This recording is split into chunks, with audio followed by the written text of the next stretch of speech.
말씀은 능력 있는 그리스도는 어떤 그리스도인이 과연 능력 있는 그리스도인인가 라고 하는 그런 부분에 대해서 우리가 함께 말씀을 나누도록 하겠습니다.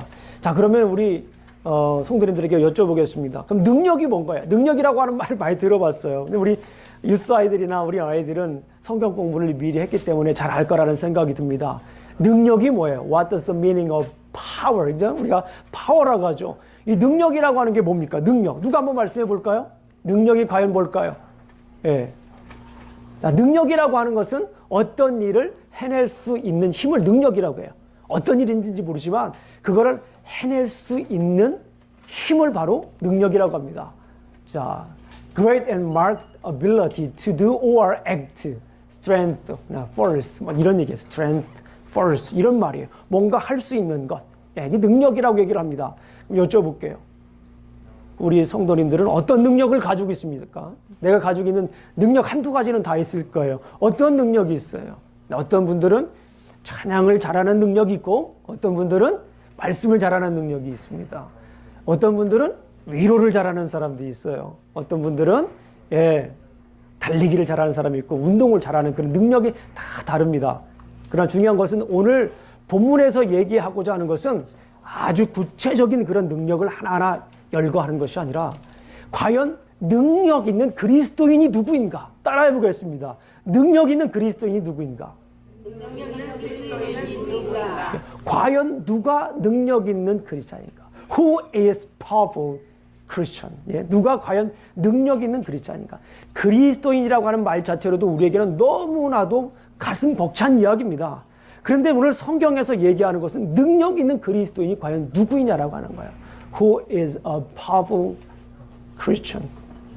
누가 과연 능력 있는 그리스도인이라고 하는 것을 오늘 본문에서는 계속 이야기를 하고 있습니다. 근데 오늘 본문은 자세히 보게 되면 사도 바울의 기도입니다. 사도 바울이 1장에서 기도를 했어요. 하나님 저에게 지혜와 계시의 성령을 주시옵소서. 아멘. 사도 바울이 생각을 했어요. 우리 예배소 성도교를 생각하면서 자기 자신을 생각하면서 기도합니다. 하나님 저에게 지혜를 주시옵소서. 저에게 계시의 성령을 주시옵소서라고 하나님께 기도했던 것을 우리가 봅니다. 그렇죠? 하나님 저에게 지혜와 계시 영을 주셔서 하나님을 더 많이 알게 해주시고 내 마음의 눈을 밝혀주셔서 부르심의 소망이 무엇인지 하나님 알게 해주시옵소서. 우리 가운데 역사하시긴 풍성함이 무엇인지 하나님 우리가 모두 알게 해주세요 라고 기도했던 그 내용입니다. 그런데 이제는 사도 바울이 또 다른 기도를 해요. 우리가 에베소서를 가만히 보게 되면 1장은 무슨 내용을 합니까? Spiritual blessing. 영적인 복이 무엇인가라는 것을 설명을 해요. 그래서 성부, 성자, 성령 하나님께서 주신 그 신령한 복을 우리가 보았습니다. 성부 하나님께서 주신 복이 무엇이었습니까? 우리를 창세전에 아들로 택하신 거예요. 아멘? 아멘. 우리가 태어나기도 전에, 우리가 생각하기도 전에 하나님께서는 창세전에 이 세상을 만들기 전에 우리를 아들로 택하셨다라고 하는 거예요. 창조자 하나님께서 전적인 능력으로 우리를 하나 아들로 택하셨다라고 하는 것이 이게 신령한 복입니다. 성자 하나님이 주신 신령한 복이 무엇입니까? 나를 죄 가운데서 구원해 주셨다라고 하는 거예요. 아멘. 예수 그리스도를 통하여서 나를 죄 가운데 속량 곧 죄사함을 얻었나니 예수 그리스도를 통하여서 그래서 우리가 뭐가 되게 하셨어요? 상속자가 되게 하셨다는 거예요. inheritance. 우리가 상속자가 되게 했다라고 하는 거예요. 하나님께서 구약 성경 때부터 약속한 아브라함 때부터 약속한 그 약속의 이러한 요소들을 하나하나 다 이어받을 그런 상속자로 우리를 택하셨다라고 하는 거예요. 예수 그리스도를 통하여서. 그리고 성령 하나님께서 주신 복이 무엇입니까? 우리를 인치셨다라고 하는 거예요. 아멘. seal 했다라고 하는 거예요. 너는 내 것이라고 뭐 했다고요? seal, 영어로 말하면 seal 한 거예요. 인치셨다라고 하는 거예요. 그리고 두 번째는 뭐예요? 보증. 너무 잘하시네. 보증하셨다는, 개런티 하신 거예요. 성령 하나님께서 개런티 하신 거예요. 그냥 예수 그리스도를 통하여서 우리가 죄사함 받은 것도 할렐루야 아멘입니다. 그래서 성령님께서 인치시고 성령님께서 개런티를 해주신 거예요. 얼마나 큰 복입니까? 이거는 그런데 유대인이나 헬라인이나 다른 모든 사람들에게 다 해당되는 거예요. 유대인들에게만 해당되는 게 아니라 어떤 특정한 사람들에게 qualification이 없어요. There is no qualification. 자격 기준이 없습니다. 학력도 필요 없는 거고요. 가진 것도 필요 없는 거고요. 얼굴 여러 번 뜯어 고칠 필요도 없는 거예요. 왜냐하면 이거는 예수 그리스도를 믿으면은 우리가 누구나 다 누리는 신령한 복이기 때문에 그런 거예요. 아멘. 이런 얘기를 하고 사도 바울은 기도를 합니다. 그래서 1장은 신령한 복, 2장은 뭐냐면 spiritual status. 영적으로 그럼 우리가 어떤 스테이러스 날아가는 거예요. 그래서 예전에는 우리가 어떤 거였어요? 불순종의 아들이었어요. 진노의 아들이었어요. 공중 권세 잡은 자들을 쪼르르 따라다니는 그런 사람들이었어요. 우리가. 그런데 예수 그리스도께서 어떻게 하셨습니까? 우리를 함께 일으키시고 함께 세우셔서 어디에 앉히셨어요? 하늘 보좌에 앉히셨어요. 이게 에베소서 2장에 나오는 거예요. 그래서 너희가 그 은혜를 인하여 믿음으로 말미암아 구원을 얻었나니 이것이 너희에게서 난 것이 아니라 하나님의 선물이다. 하나님의 은혜로 예수 그리스도를 통하여서 우리를 일으켜 주셨어요. 근데 거기서 끝나는 것이 아니라 2장 그 후반부에 보게 되면 막힌 담을 오셨다라고 했었어요. 그 막힌 담이 뭐예요? 이방인들과 유대인들은요 1500년 동안 서로 적대시하며 살았어요. 가까이 할 수 없는, 가까이 하기에는 너무나 먼 당신들이었다고요. 서로 옆에 있으면은 나는 택한 백성이고 당신은 택한 맺지 못한 부정한 백성이다 라고 그걸 1500년 동안 그렇게 살아왔던 사람이었어요. 그런데 예수 그리스도께서 그 막힌 담을 어떻게 하셨다고 써 있어요? 허셨어요. 에베소서 2장 14절 우리가 한번 읽어보겠습니다. 우리 에베소서 한번 찾아보겠습니다. 에베소서 우리가 조금 복습을 해야 됩니다. 그래야 오늘 말씀이 이해가 돼요. 에베소서 2장 14절을 우리가 한번 보도록 하겠습니다. 14절 성경책을 피시고 한번 여기다 하이라이트 펜도 하시고 그러셔야 됩니다. 거기 밑줄 안 그려져 있는 분들은 조금 부끄러워하셔야 돼요. 2장 14절 한번 보겠습니다. 시작. 그는 우리의 화평이신지라 둘로 하나를 만드사 원수된 것 곧 막힌 담을 자기 육체로 허셨습니다. 막힌 담으로 하셔가지고 뭐가 되겠어요? 한 세 사람이 되게 하신 게 15절 말씀이에요. 한 세 사람. 둘이 아니에요. 막힌 담을 헐었으니까 어떻게 됩니까? 한 세 사람이 된 거예요. 그래서 우리는 그리스도 안에서 어떤 사람이 됐냐면 2장 19절 말씀을 우리 함께 큰 목소리로 한번 읽어보겠습니다. 2장 19절. 이게 우리의 spiritual status입니다. 영적인 우리의 신분입니다. 시작. 그러므로 이제부터 너희는 외인도 아니요 나그네도 아니요 오직 성도들의 동일한 시민이요 하나님의 권속이라. 하나님의 권속이라고 하는 거예요. 외인이 아니라는 거예요. 더 이상 no more foreigner. 그죠? 외인이 아니라 이제는 뭐라고 하는 거예요? 하나님의 권속이다라는 거예요. 동일한 시민이라고 하는 거예요. 어느 시민입니까? 천국 백성 시민이라고 하는 거예요. 이게 막힌 담으로 하셨기 때문에 차별이 없는 거예요. 이제는 유대인이거나 이방인이거나 차별이 없는 거예요. 그래서 우리는 그리스도 안에서 이제 영적으로 뭘 했다라고 하는 거예요. 그리스도 안에서 한 세 사람이 되었다라고 하는 거예요. 막힌 담. 이게 영적인 spiritual status입니다. 그런데 2장을 지나서 3장을 지나서 3장에는 무엇을 얘기를 하냐면 잘 들어보세요. 이제는 spiritual blessing을 얘기를 했어요. 그 다음에 spiritual status. 그 다음에 세 번째로는 뭘 얘기를 하냐면 spiritual community.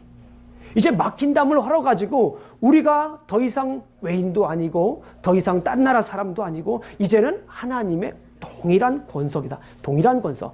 그래서 3장 얘기를 할 때, 3장 얘기를 할 때 지난주에 제가 뭐라고 그랬어요? 3장 6절 말씀, 중요한 말씀 함께 읽어보겠습니다. 3장 6절 한번 읽어봅니다. 시작. 이는 이방인들이 복음으로 말미암아 그리스도 예수 안에서 함께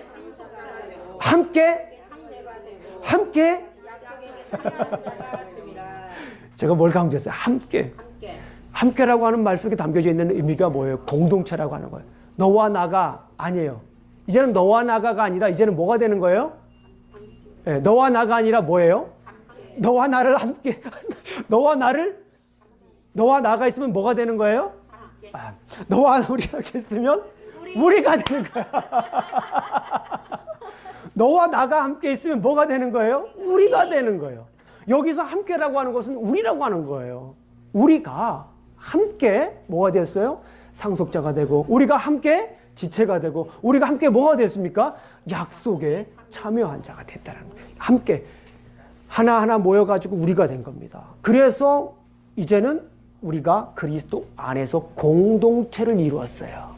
공동체를 이루어서 지난주에 우리가 하나님께 12절에 보니까 하나님께 함께 나아갈 담대함을 얻었다. 예전에는 하나님께 나아가는 건 유대인들, 특별히 그 중에서도 제사장만 가는 거예요. 아무거나 하나님께 가면 안 됩니다. 그런데 이제는 모두 다 그리스도 안에서 함께 상속자가 되고 함께 지체가 되고 함께 약속에 참여한 사람이 되기 때문에 모두 함께 더불어서 하나가 되어서 하나님께 나아갈 수 있는 길을 열었다는 거예요. 아멘. 이게 신령한 공동체라고 하는 거예요.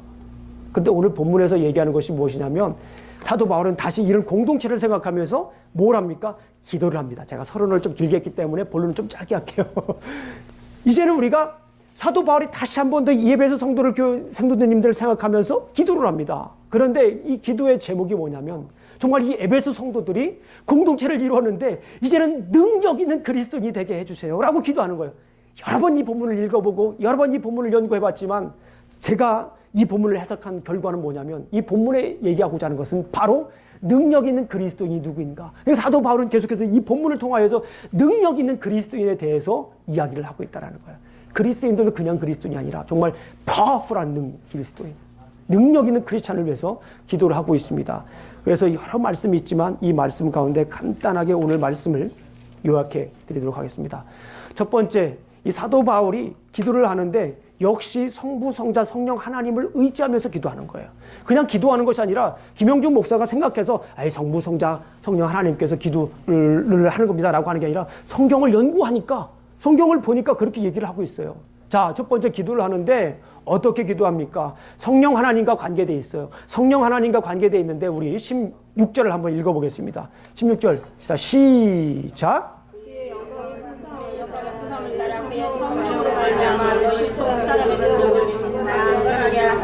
네, 성령으로 말미암아서 뭐 해달라고 기도하고 있는 거예요? 속사람이 강건하게 해달라고 하는 거예요. 성령으로 말미암아서 성령님이 하시는 게 뭐예요? 그러니까 우리 속사람을 뭐 하는 거예요? 강건하게 만드는 거예요. 우리 한번 따라해 보겠습니다. 속사람을 강건하게 해주세요.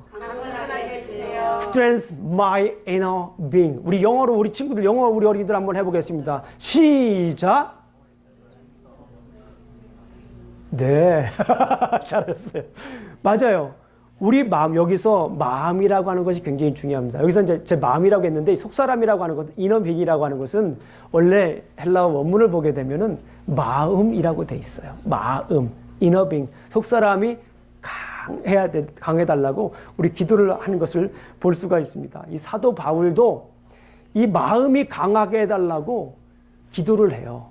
그런데 이 마음이 강하게 해달라고 떨리지 않고 두렵지 않고 이 기도하는데 누구를 통해서 강하게 마음을 강하게 해달라고 기도하냐면 사도 바울도 역시 뭡니까? 성령님을 통해서 마음을 강하게 해달라고 기도합니다. 사도 바울이 1차 전도 여행하고 2차 전도 여행하고 3차 전도 여행하면서 전도 여행을 대략 한 13년 동안 전도 여행을 했어요. 막 돌아다니면서 얼마나 마음이 두렵고 떨리고 마음이 힘들어서 흔들릴 수 있을까 없을까요? 많은 사람들 때문에 이 마음이 흔들릴 수가 있어요. 어렵기 때문에, 당하는 고난 때문에 흔들릴 수 있는데 이 마음을 강하게 해달라고 기도할 때는 성령님을 의지해서 기도했습니다. 우리 한번 찾아봅니다. 고린도전서 2장 4절과 5절 말씀, 3절부터 5절까지 말씀. 제가 우리 중보기도팀에게 늘 부탁하는 거예요. 우리 예배 전에 우리 중보기도팀이 저를 위해서, 예배를 위해서 기도합니다. 그런데 제가 이 말씀을 가지고 부탁했어요. 이렇게 기도해 주달라고 제가 기도했으면 그 내용이에요. 우리 한번 고린도전서 2장 15절 말씀을 우리 한번 찾아보도록 하겠습니다. 2장 3절 5절. 예, 죄송합니다. 2장 고린도전서 2장 3절 4절. 한번 3절 4절. 시작. 내가 너희 가운데 거할 때 약하고 두려워하고 심히 떨었노라. 내 말과 내 전도함이 설득력 있는 지혜의 말로 하지 아니하고 다만 성령의 나타나심과 능력으로 하여. 아멘. 얼마나 사도 바울이 힘들었겠냐. 두렵고 떨리고 약하다고 스스로 고백을 했잖아요. 그런데 내가 말하는 것이 성령님의 말하게 하심을 따라서 기도해달라고 합니다. 예수님의 제자들을 보게 되면 예수님이 제자들이 뭐 대단한 것 같지만요.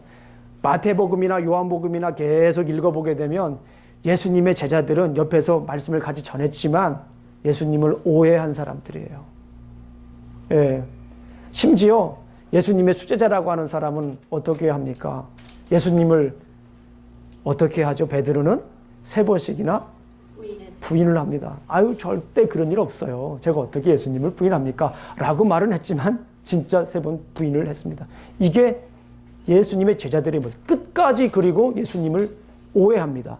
예수님이 이 땅에 오시면 내가 이 세상을 예수님과 함께 다스릴 사람으로 그런 정치적인 그런 파워를 가질 걸로 생각을 한 거예요. 파이낸셜 파워도 가질 거라고 생각을 한 거예요. 예, 그런데 예수님은 그런 게 아니에요. 그러니까 예수님이 돌아가시고 나니까 이 제자들이 막 우왕좌왕하는 거예요. 그러니까 예수님을 부인하지 않겠다라고 한 이 베드로도 3번씩이나 부인을 합니다. 그런데 참 놀랍습니다. 놀라운 일이 일어나요.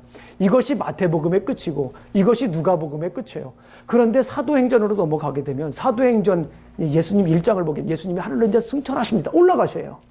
올라가시고 난 다음에 2장에서 어떤 사건들이 일어나고 있죠? 성령님을 받아요. 성령님을 받아요. 이 성령님을 받고 성령님을 경험한, 물론 우리가 구원 받았을 때 성령님을 받는 건 기본적인 교리입니다. 그러나 성령님을 우리가 또 깨닫는 것이 있어요. 그죠? 성령님이 함께 하신 그 발견하지 못하던 성령님의 능력을 경험합니다. 능력을 경험하고 난 다음부터 이 제자들이 어떻게 되는 거예요? 바뀌는 거예요.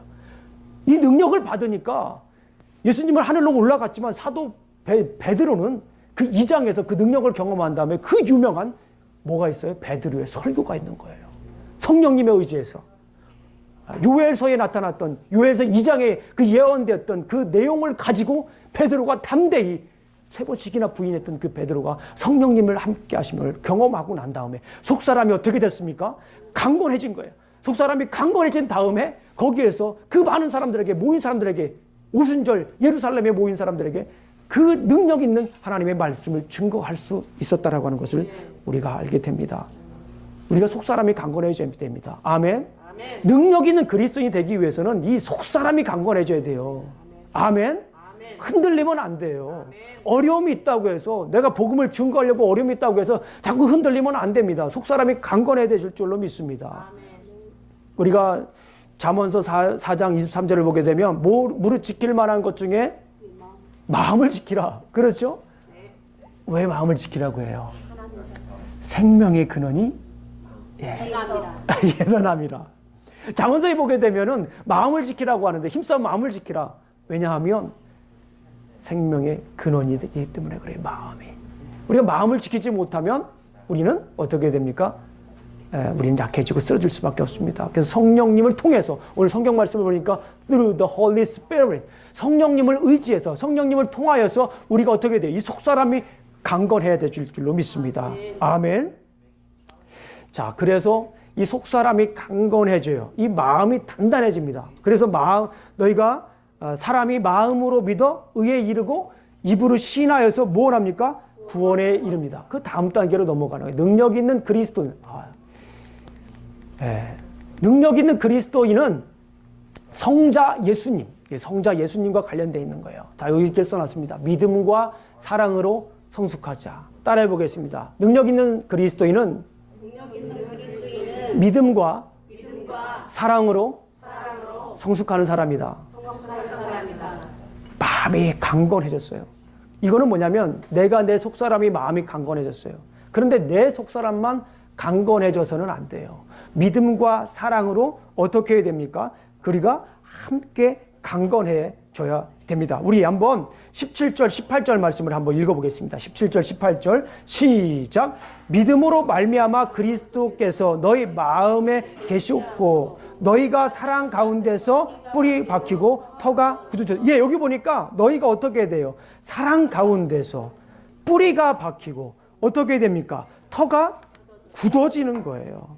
우리가 속사람이 강건해졌습니다. 속사람이 강건해졌으면 이 속사람이 강건해져가지고 거기서 끝나는 것이 아니라 오늘 성경 말씀을 보니까 자리를 잡아가지고 터를 잡아가지고 그 터에서 어떻게 돼야 됩니까? 뿌리를 박혀야 되는 거예요.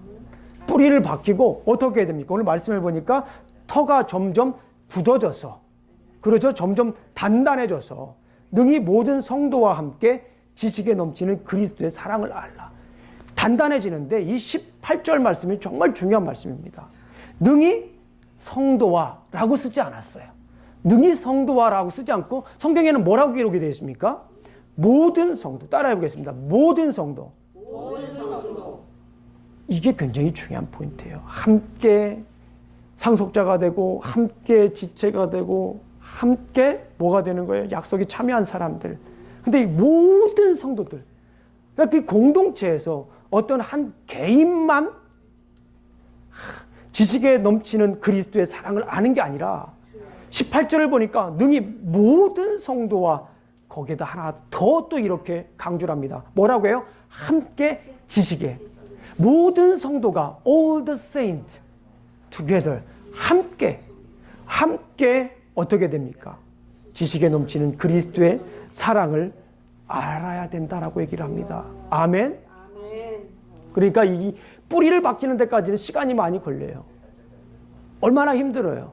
그리고 이것이 단단해지기까지는 뭐 그냥 며칠 지냈다고 단단해지는 것이 아닙니다. 뿌리를 박기 위해서는 시간이 지나야 돼요. 비도 와야 됩니다. 때로는 눈도 맞아야 됩니다. 때로는 찬바람도 있어야 되는 거예요. 그래야 거기다 완전히 뿌리를 박아요.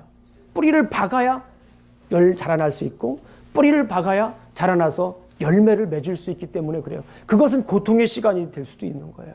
그건 어려움의 시간이 될 수도 있는 거예요. 비가 왔어. 비가 너무 많이 와. 천둥 번개 쳤어요. 바람 불었어요. 이거 너무 바람 많이 불어. 나 뿌리 안 박을래. 그럴 수 있습니까? 그렇지 않으면 우리가 죽게 되는 거예요. 열매를 맺을 수가 없는 거예요. 그런데 여기에서는 나 혼자가 아니라는 거예요. 나 혼자가 아니라 모든 성도가 함께 어떻게 하는 거예요? 그리스도의 사랑을 아는 거예요. 그러니까 나만 뿌리 박는 게 아니에요. 모두가 함께 뿌리를 박아서 믿음과 사랑으로 우리가 어떻게 되는 겁니까? 성장해야 돼요. 능력 있는. 그러니까 여기 있는 말씀 보면 그래요. 능력 있는 그리스도인은 나 혼자 성장하는 게 아닌 거예요. 이건 교회가 아니에요. 나 혼자 성장하는 거는 교회가 아닙니다. 그거는 그냥 성도예요. 한 believer, just believer. 이건 believer예요. 그런데 교회라고 하는 것은 뭐냐면, 교회라고 하는 것은 모든 성도가 모여가지고 함께 뭐 하는 거예요? 성숙하는 거예요. 이게 교회의 비밀입니다.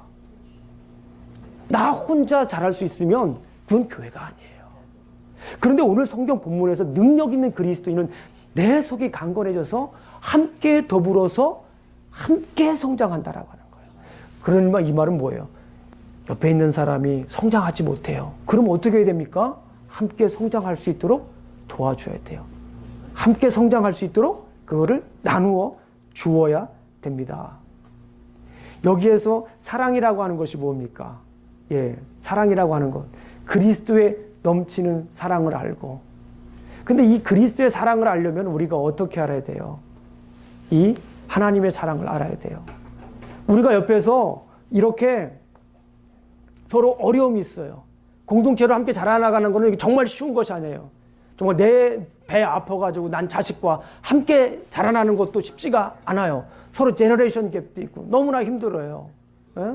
그런데 배경도 다르고 살아오는 환경도 다르고 생각하는 가치도 다르고 여러 면에서 다른 이 공동체가 교회 안에서 우리 주님이 원하시는 것은 함께 뿌리박고 함께 단단해져서 함께 그리스도의 사랑을 알기를 원한다라고 하는 거예요.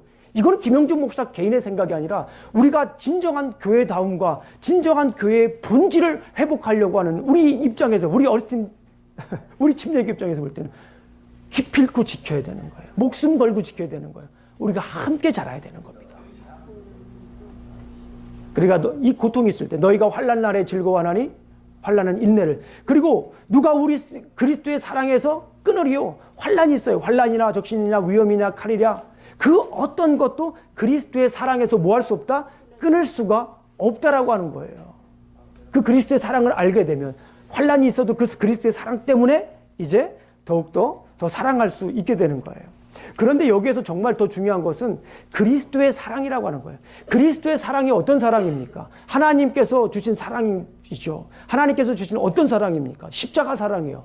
우리가 쉽게 생각할 수 있어요. 그리스도의 사랑은 무슨 사랑입니까? 십자가 사랑이에요. 근데 그 십자가 사랑은 무슨 사랑입니까? 우리가 지금 함께 자라나고 함께 성장하는데 정말 필요한 것은 뭐냐면 사랑으로 성숙하라고 하는 거예요. 사랑으로. 근데 그 사랑이 뭡니까?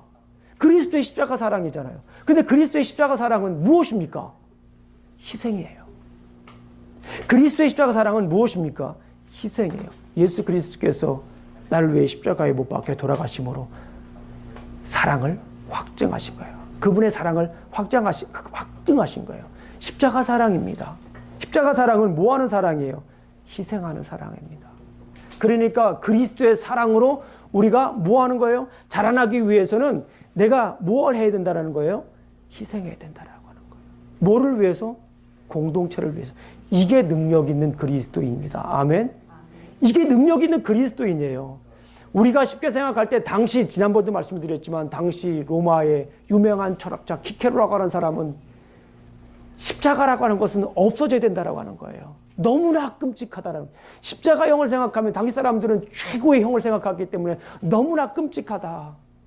그렇기 때문에 이 십자가라고 하는 것은 없어져야 된다라고 생각을 했던 로마의 위대한 철학자가 있었어요. 그러나 사도 바울은 뭐예요? 거의 동시대에 살았던 사도 바울은 무엇이라고 얘기를 합니까? 고린도전서 1장 23절과 24절에 있는 말씀 속에서 이거 뭐라고 얘기를 해요? 유대인에게는 꺼리끼는 것이고 헬라인에게는 미련한 것이지만은 부름받은 자들에게는 뭐예요? 그리스도는 하나님의 능력이요 하나님의 지혜라고 말씀하시는 거예요. 아멘. 우리가 엄뜻 생각할 때는 십자가를 생각하면은 비굴을 해요. 십자가를 생각해 보면 없어 보여요. 십자가를 생각해 보면 너무 비참해요. 때로는 그래요. 왜 그렇습니까? 내가 죽기 싫은 거예요. 예수 그리스도의 그 십자가 생각을 생각하면 말은 우리가 예수 그리스도의 십자가 보혈, 오직 예수 외치기는 많이 하지만 예수 그리스도의 그 십자가 보혈의 본질인 그 희생 정신을 우리가 생각하지 않아요. 내가 죽기 싫은 거예요. 내가 왜 그렇게 그 사람 앞에 가서 비굴하게 해야 되냐는 거예요. 내가 왜 낮아져야 되는 거예요. 십자가의 능력을 제대로 우리가 알지 못하기 때문에 그렇습니다. 그런데 오늘 본문에서 얘기하는 것은 무엇입니까? 능력 있는 그리스도인이 되기 위해서는 나 혼자만이 아니라 함께 더불어서 모든 지체가 그리스도의 사랑을 알아서 자라나가야 된다, 성숙해야 된다고 오늘 본문에서 말씀을 하는데 우리가 함께 성숙하기 위한 가장 중요한 것 중에 하나가 뭐냐면 십자가 보혈의 능력이라고 하는 거예요. 희생정신. 예수 그리스도께서 하늘 보좌 버리고 이 땅에 내려오셔서 우리를 구원해 주신 그 희생정신. Sacrificial love. 그것뿐만 아니라 예수 그리스도께서 이 땅에 오셨을 때에 그분은 겸손함으로 오신 거예요. 그 십자가라고 하는 것은 뭐예요? 겸손한 거예요. 하늘 보좌 버리고 이 땅에 오셔서 낮아져서 우리와 함께 그 예수 그리스도 하나님의 사랑을 증거한 그 십자가 사랑. 그 십자가 사랑 때문에 우리는 뭐 할 수 있다라고 하는 것입니까? 하나가 될 수 있다라고 하는 거예요. 마지막으로 능력 있는 그리스도인이 되길. 능력 있는 그리스도인은 어떤 그리스도이냐면 하나님의 영광이 충만한 그리스도인이에요. 예수 그리스도의 십자가 보혈의 능력대로 살아가면 우리는 비굴해 보일지 몰라요. 왜 저 사람들 이렇게 한 대 맞고 왜 저 사람들 이렇게 먼저 내주고 미안하다고 그러고 그러는데 거기에서 사람들이 끝나는 게 아니에요. 그럴 때 우리가 뭐가 나타나는 거예요? 예수 하나님의 영광이 그 자리에 나타나는 거예요. 우리가 낮아질 때 예수 그리스도의 십자가 사랑을 우리가 경험할 때에 그곳에 뭐가 나타나는 거예요? 하나님의 영광이 나타나는 거예요. 우리 한번 20절부터 21절까지 한번 읽어보겠습니다. 시작. 우리 가운데서 역사하시는 능력대로 우리가 구하거나 생각하는 모든 것에 더 넘치도록 능히 하실 이에게 교회 안에서와 그리스도 예수 안에서 영광이 대대 영원토록 원하노라. 아멘. 여기서 정말 중요한 것은 뭐냐면 믿음과 사랑으로 성숙했습니다. 교회가 성장했어요. 그런데 그 교회가 그 공동체가 성장했을 때 거기에 무엇이 임합니까? 하나님의 영광이 임하는 거예요. 이 말씀을 보면서 저는 너무나 놀랐어요. 21절을 보게 되면은 한번 읽어보겠습니다. 시작. 교회 안에서와 그리스도 안에. 여기까지 읽어보겠습니다. 영광이 어디에 임한다고 써 있어요? 교회 안에서. 영광이 어디 안에 임한다고 하십니까? 그리스도 안에서. 에베소서를 지금까지 읽어보신 분들은 알겠지만 제가 새벽에 200번 이상 강의를 했기 때문에 잘 아실 거예요. 3장 21절 이전까지는 그리스도 안에서 그리스도를 강조해요. 그리스도 안에서라고 하는 걸 강조하는, 그리스도 안에서 우리가 신령한 복을 누리고 그리스도 안에서 우리가 하나가 되고 그리스도 안에서 우리가 함께 지체가 됐다라고 하는 것을 얘기를 하는데 유독 3장 21절 이 본문에서 얘기하는 것이 저희 눈에 확 들어오는 것이 뭐냐면 그리스도 안에서라고 하는 말보다 먼저 강조하고자 하는 내용이 있다라고 하는 거예요. 그게 뭡니까? 교회 안에서. 그래서 어떤 사본들, 이 성경 말고 다른 사본들을 보게 되면 이 본문 내용이 그리스도 안에서와 교회 안에서로 이렇게 써놓은 사본들도 있어요. 옛날 고대 사본들 보게 되면. 근데 요즘은 이제 이게 정경화됐지만요.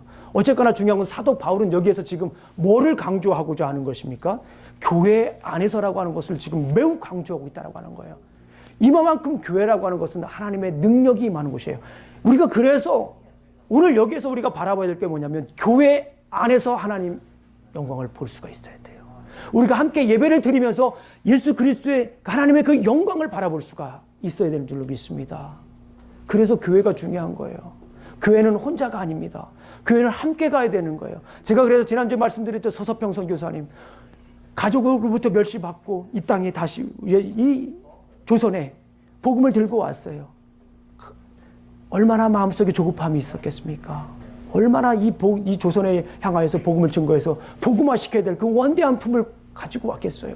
그럼에도 불구하고 얼마나 많은 사람들과 만나면서 좌절하고 힘들고 어렵고 문화 충격, 언어 충격 여러 가지 다 겪으면서 힘들었겠습니까? 가족까지 버리고 왔는데 호를 단신으로. 그러면서 그가 자기 스스로를 이름을 지었죠. 서서평, 천천히 그리고 평온하게. 결국에는 그 함께 가기 위해서 복음을 증거하기 위해서 복음을 증거한다라고 하는 건 함께 가는 거예요. 자기 혼자 복음 들고 예수님 믿으시고 함께 쭉 가버리면 그게 복음을 증거하는 것입니까? 함께 가는 거예요. 복음을 증거한다라고 하는 것은 함께 가는 거예요. 그런데 이 서서평 선교사님이 얼마나 빨리 받고 싶었을까 그런 마음이 일으켜지더라고요. 얼마나 생각했던 것만큼 가지 않아서 힘들었을까. 그래서 이분이 깨달은 것이 뭐냐면 함께 가기 위해서는 천천히 가야 된다.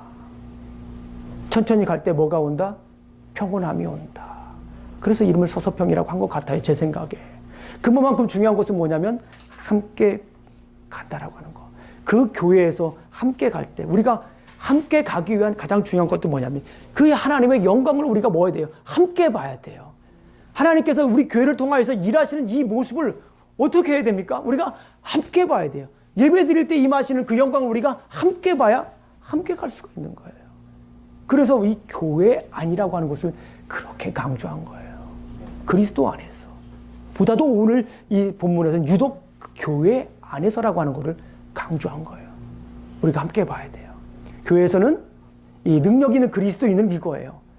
능력 있는 그리스도. 세상에서는 정말 능력 있는 사람은 뛰어난 사람, 특출난 사람, 남이 하지 않은 거를 자기 혼자 해서 특허를 내는 사람, 발명한 사람. 이것이 세상에서는 똑똑한 사람입니다. 그러나 오늘 본문에서 얘기하는 것은 뭐냐면 능력 있는 그리스도인들은 교회 안에서 함께 영광을 보고 함께 성숙하는 사람이 능력 있는 사람인 거예요. 이것이 오늘 본문에서 얘기하고자 하는 말씀입니다. 함께 가기 위해서는 우리가 여러 가지 일들이 있습니다. 함께 가려면 얼마나 힘듭니까? 함께 가려면 답답해요. 함께 가려면 좌절도 해야 됩니다. 함께 가려면 다른 사람도 안아주고 가야 돼요. 함께 가려면 어떻게 해야 됩니까? 때로는 옆에 사람 눈치도 봐야 돼요. 함께 가려면 어떻게 해야 됩니까? 더 많은 이야기들을 들어줘야 돼요. 함께 가려면 더 안아주기도 해야 되고 내가 할 일 포기하고 더 많은 에너지도 줘야 되는 거고 함께 가는 것이 그렇게 쉽지는 않습니다. 함께 성장하는 것이 그렇게 쉽지는 않습니다. 그런데 오늘 본문에서 얘기하고자 하는 사도 바울이 얘기하는 것은 그것이 바로 능력 있는 그리스도인이라는 거예요. 그게 바로 그리스도의 능력이라고 하는 거예요. 그리고 함께 영광을 보는 사람이 바로 능력 있는 사람이라고 얘기를 합니다. 오늘 말씀을 결론을 이제 맺습니다. 바울은 에베소 성도들이 삼위일체 하나님의 능력으로 강건해지기를 우리가 살펴본 것처럼 기도했습니다. 그래서 능력 있는 그리스도인은 믿음과 사랑으로 하나님의 영광을 위해 사는 사람들이에요. 여기에 하나 더 넣죠. 함께라고 하는 말. 능력 있는 그리스도인은 믿음과 사랑으로 함께 하나님의 영광을 위해 사는 사람입니다. 함께가 참 중요해요. 우리가 더불어서. 그래서 우리가 하나님의 영광을 위해 함께 성장해야 됩니다. 그래서 능력 있는 그리스도인, 이것을 알고 있기 때문에 능력 있는 그리스도인은 쉽게 절망하지 않아요. 아멘? 능력 있는 그리스도인은 쉽게 좌절하지 않습니다. 왜냐하면 함께 가는 그 가치를 알고 있기 때문에 그래요. 그래서 능력 있는 그리스도인들은 두려워하지 않습니다. 실패하더라도 하나님의 영광을 보고 함께 가고 함께 성숙하고 함께 터가 굳어져서 함께 가야 할 길을 알고 있기 때문에 그런 거예요. 그래서 능력 있는 그리스도인들은 희생적인 사랑으로 살아갑니다. 그리고 능력 있는 그리스도인은 함께 단단해집니다. 능력 있는 그리스도인은 함께 교회 안에서 그리스도의 영광을 함께 봅니다. 우리 사랑하는 성도님들 어떻습니까? 능력 있는 그리스도인으로 살아가야지 않겠습니까? 능력 있는 그리스도인으로 살아가실 주님의 이름으로 축원합니다. 성령님의 도우심으로 속사람이 강건해지시기를 주님의 이름으로 축원합니다. 예수 그리스도의 사랑으로, 그 희생적인 사랑으로 성숙 하루하루 자라나시길 주님의 이름으로 축원합니다. 그리하여서 교회 안에서 우리가 전 이 공동체 안에서 함께 더불어 하나님의 영광을 보시기를 주님의 이름으로 축원합니다. 기도하시겠습니다. 아버지 하나님 감사합니다. 오늘도 주의 말씀을 나누었습니다. 우리가 능력 있는 그리스도인으로 살아가고 싶습니다. 우리 속사람을 강건하게 해 주시옵소서. 믿음과 사랑으로 단단해지게 하여 주시옵소서. 교회 안에서 함께 더불어 주님의 영광을 볼 수 있도록, 하나님의 영광을 볼 수 있도록 주님 지켜주시옵소서. 이것이 세세 무궁토록 있도록 주님 우리 교회를 사용하여 주시옵소서. 예수님 이름으로 기도합니다. 아멘.